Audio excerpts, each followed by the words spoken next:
Hey, Frank here. Just going to get on here and talk about my greatest of all time list that I was compiling, that I made a video on earlier in this week that I was teasing. It's greatest of all time by stats and stats alone. I'm trying to eliminate all favoritisms because if it was up to me, it'd be Dale Earnhardt, Richard Petty, the Jeff Gordon, then Jimmy Johnson. They're the GOATs in any order that you would please, but they're essentially the best of their eras. So, but this is stats, like amount of top fives, top tens, wins, blah, blah, blah, that they were able to achieve. In order to eliminate my bias completely, I introduced a points grid system, and it's more consistency based, but there's some pretty hefty points for more important things, obviously, like championships are going to be 100 points each championship. Runner-up points finishes is going to be 40 points. Winners of a particular points race is going to be 12 points. Top fives are going to be 6. Top tens are going to be worth 3 points, and poles are going to be worth 1 point. That's what I decided to go with. And when compiling this list, obviously, we all know who would be the number one. There's no surprise there, and that's going. I mean, who has better overall stats than Richard Petty?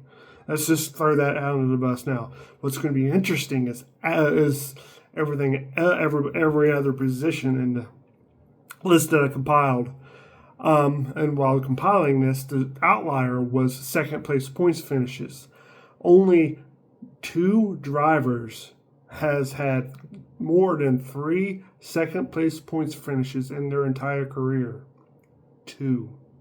And I looked at every single driver that had at least 1 win and at least did 2 full seasons or did majority of the races, because I had to start from the beginning, and several wins. So with that said, the 2 that had the most second place points finishes, obviously Richard Petty with 6. He has the most.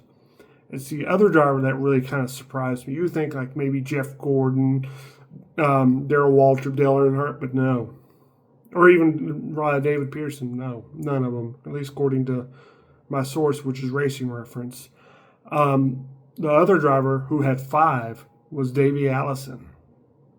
So chew on that. And I was surprised when I came across that compiling this. With that said, I have compiled at least a list of over 80 drivers. I'm not going to read all 80 off to you. I'm just going to do the top 20 and then do a quick little discussion maybe afterwards, or if there's like a cool little tidbit. So without further ado, we're going to start with some honorable mentions. Some drivers that just missed the top 20. And one being Ned Jarrett, Terry Labonte, Ricky Rudd, Kurt Busch, and Benny Parsons are the 5 drivers that missed the top 20. In that order, too. So we're going to start with the top 20. 20th place was Matt Kenseth. He had a total points of 2,713 points. That sounds like a lot, but once you go up this list, you're going to realize that's middle of the road. 19th is a current driver, Joey Logano. He has 2,810 points. And he has probably a good 10 years left in his career. Depends on how long he wants to go. So he could still climb this even higher. If he starts kicking butt with this more consistent points format, he might even reach the top 15 by the time his career's over. 18th is Bill Elliott, Austin Bill from Dawsonville. He has 2,813 points. So all Joey Logano really needs to do is get a win or a top 5, and he'll pass them easy. Tony Stewart, he's next on the list. He has 2,989 points. So he's got a comfortable pad. It'll take probably a good season. It's worth of top 5s or wins or even a title. A title will just vault anybody on this list. Next is Rusty Wallace at 16th. He has 3,135 points, so even a bigger gap. It'll take probably a few years to reach him, unless someone just tears it up and gets a couple titles and lots of wins. He's not going to be reached anytime soon by Joe Logano or Brad Keselowski, who's sitting 27th with 2,300 points. Next is the original, the GOAT's dad, as some would say, Lee Petty, the father of Richard Petty, who would some say is the GOAT, the greatest of all time in the sport. He's sitting 15th with 3,428 points. So he's got a pretty good pad, and he was like one of the first pioneers of the sport that tried to do majority or all the races. So as a result, he got lots of wins, and 3 championships. He was the first one to get 3 championships, but not the first to get 2 of them. That belongs to, I think, Red Byron, if I'm not mistaken. He was the first to hit 2 championships. Next is another active race driver, which he ain't going to climb, but maybe 2 more spots. 3 if he wins the championship. 3 if he wins a championship. Maybe 4 if he gets a lot of wins. And that's Denny Hamlin, who's sitting 14th, 3,464 points without a championship. He gets 1 championship. That alone would vault him to 1 position. Just that alone. That's not including any wins he would may get. A couple of top 5s or a win he'll pass the next one on our list, which is Buck Baker, sitting at 3,469 points. So Denny Hamlin's just one top 5, a couple top 5s or a win away from passing him. Next, which is got a 200, about almost 200 points over Buck Baker, and that's Mark Martin. Also another driver with no championships, and he's high on this list. What carried him was his top 5s and top 10s. That's what jacked him up here. And his wins helped too, of course. But he's sitting at 3,681 points. So that's pretty good there. Just missing the top 10 is Kevin Harvick, sitting at 3,731 points. 3,729 points.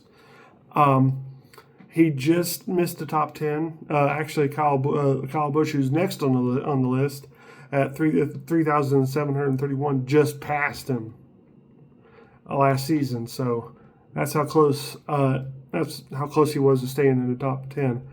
So Kyle Busch, he's an active driver, unless he goes on a tear or goes to a better team or a better suited team for him.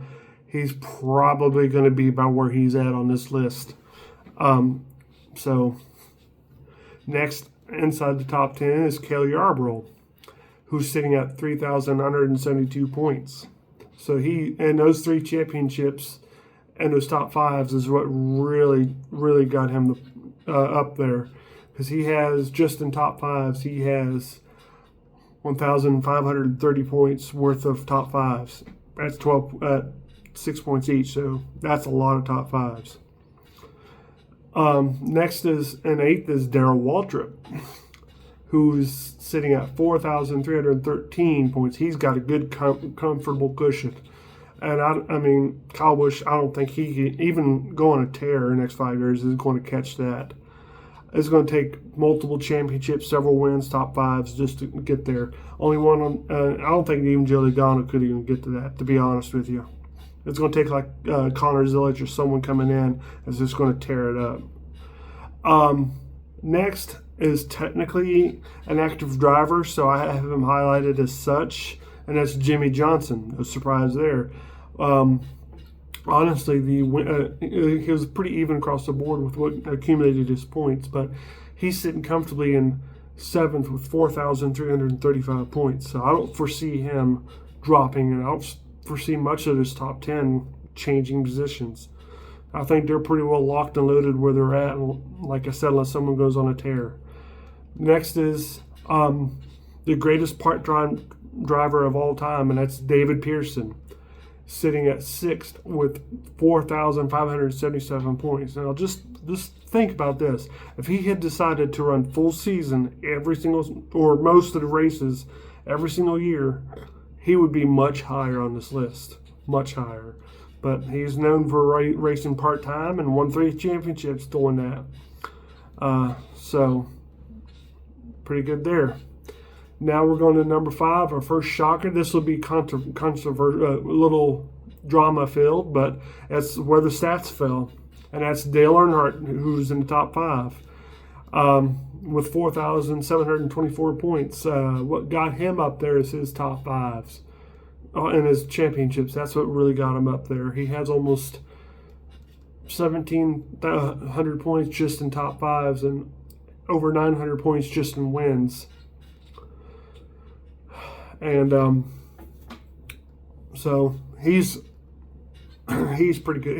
He's not going to drop out of the top 5 unless like a couple generational drivers just get up. I mean, several get up there. So next and fourth is probably the biggest shocker of this entire list, and that's Bobby Allison, who's sitting at 4,733 points. And what got him up there, almost half of those points are just in top 5s.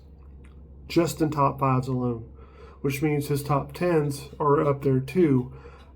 His top 10s is 1,338 top 10s. That's at 3 points per top 10. And his top 5s are 1,680. I'm sorry, 2,116. 16.